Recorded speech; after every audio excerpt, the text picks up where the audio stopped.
કરી અમદાવાદમાં એએમસી કચેરી બહાર વિરોધ પ્રદર્શન, પાણી, લિફ્ટ અને લાઇટની સમસ્યાને લઈને રોષ. વસ્ત્રાલમાં ઓરડાએ તૈયાર કરેલ ઈડબ્લ્યુએસ આવાસના સ્થાનિકોએ વિરોધ કર્યો. સુવિધા ન મળતા મુખ્ય ગેટ પર બેસી વિરોધ નોંધાવ્યો છે. બોરનું પાણી આવે છે, કોર્પોરેશનનું નહીં તેવી પણ વાત સ્થાનિકોએ કરી છે. પાણી માટે અરજી કરી છે છતાં પણ ઉકેલ નથી આવતો, જેના કારણે સ્થાનિકોમાં રોષ જોવા મળ્યો છે. એએમસી કચેરી બહાર લોકો પહોંચ્યા અને વિરોધ પ્રદર્શન કર્યું હતું. વધુ વિગતો સાથે સંવાદદાતા અભિષેક આપણી સાથે જોડાઈ ગયા છે. અભિષેક, જે રીતે લોકોને જે પાણી નથી મળતું, લાઇટની પણ સમસ્યા છે, ત્યારે સ્થાનિકોનો જે વિરોધ સામે આવ્યો છે એએમસીની કચેરી બહાર, શું વિગતો?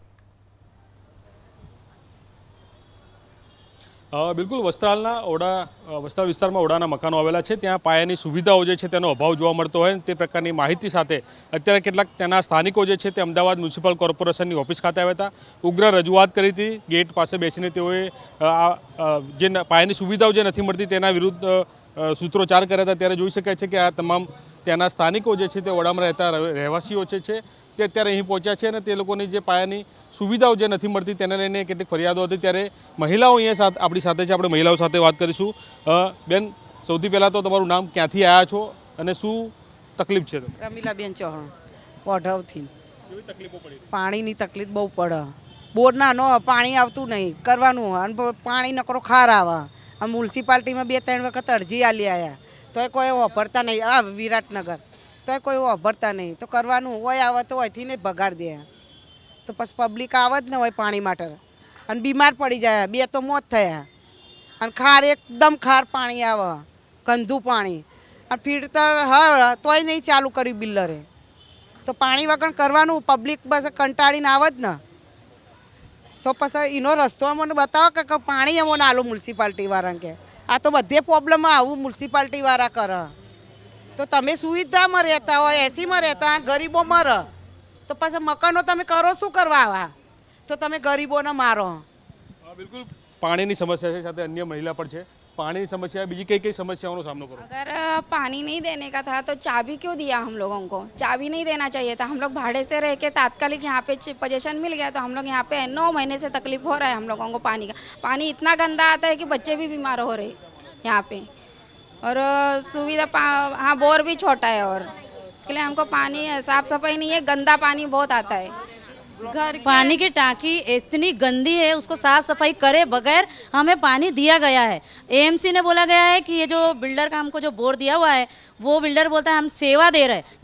ये बोर है ना वो हमारे बांध काम के लिए दिया गया है. बांध काम के लिए दिया गया तो चाबी नहीं देना था. चाबी दिए तो पानी का इंतजाम करना था. दीवार पे खिल्ला ठोको तो बारंबार बाहर निकल जाता है. दरवाजे टूट के बाहर निकल गए, सबने तोड़ तोड़ के ही बनाए गए. सुविधा एएमसी की तरफ से हमको कोई मिली नहीं हुई है, रहने आए नहीं है. 1593 मकान में पानी की सुविधा नहीं है. 100 मकान जितना पानी देते हो, एक दिन में 20 मिनट का पानी. 1593 मकान कैसे यूज करेंगे पानी को? ऊपर से पानी शार, 2 लोगों की मौत भी हो चुकी है यहाँ पर. पानी के लिए हम यहाँ 5 बार अर्जी दे चुके हैं. 1 महीना, 1.5 महीना, 15 महीना बार बार आके जा रहे. इसीलिए हम लोग ने ये इतना बड़ा सजेशन, इतनी पब्लिक लेकर आए हैं ताकि हमारा पानी का निवारण, मेन कारण पानी है जिसकी वजह से हम न नौकरी जा पा रहे हैं, न हम सब्जी लेने जा पाते हैं, न हम हमारे रोजमर्रा के काम कर पा रहे हैं. हमेशा दिमाग में रहता है 20 मिनट पानी कब छोड़ेगा तो हम वो पानी थोड़ा जमा करके रखें. आधे दिन सुबह उठ के भी पानी भरते, 20 मिनट शाम को मिलता है वो जमा करके रखते. कितना पानी यूज करेंगे?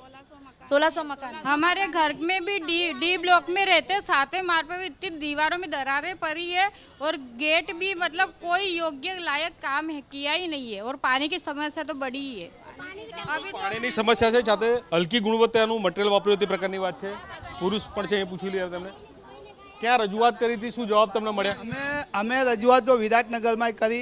અહીંયા 3 થી 4 વખત આવ્યા. અમે કોર્પોરેટરને બી મળ્યા, બિલ્ડરને મળ્યા. બિલ્ડર હાથ ઊંચા કરી દીધા, બિલ્ડર આવતો નથી. બરાબર, અમે બિલ્ડરને કેટલી વાર ફોને કર્યું પણ આઈને ખાલી આશ્વાસન આપે છે અને પછી ફોન કરે ને કે અમારામાં આવતું નથી. અમારા ઉપરના ટાંકા છે ને, પ્લાસ્ટિકના ટાંકા છે ઉપરના, બરાબર, અને એ ઉપર ટાંકા ફાટી ગયા છે. બિલ્ડર પહેલાં કે બદલી આપીશું, બરાબર, અત્યારે હાથ ઊંચા કરી દીધા કે અમારામાં નથી આવતું, વોરંટી પતી ગઈ. અમે આવ્યા 6-8 મહિના જેવા થયા અમને રહેવા આવ્યા, બરાબર, તો ટાંકા ફાટી ગયા, પાણી ટકતું નથી અમારે, બરાબર. અને એટલું પ્રેશર એટલું ઓછું આવે છે ને પાણીનું કે આટલા મકાનમાં પાણી પૂરું નથી પડતું. અમે જાતે ટેન્કર પૈસા મંગાવીને અમે ટેન્કર મંગાવીએ છીએ.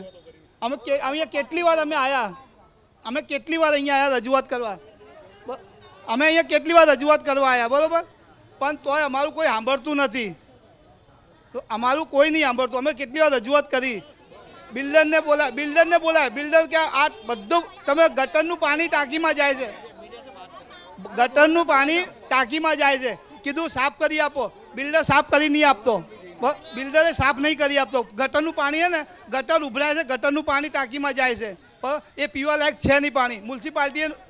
મ્યુનિસિપાલિટીએ કીધું કે આ પાણી પીવા લાયક નથી, નોટિસે આપી છે.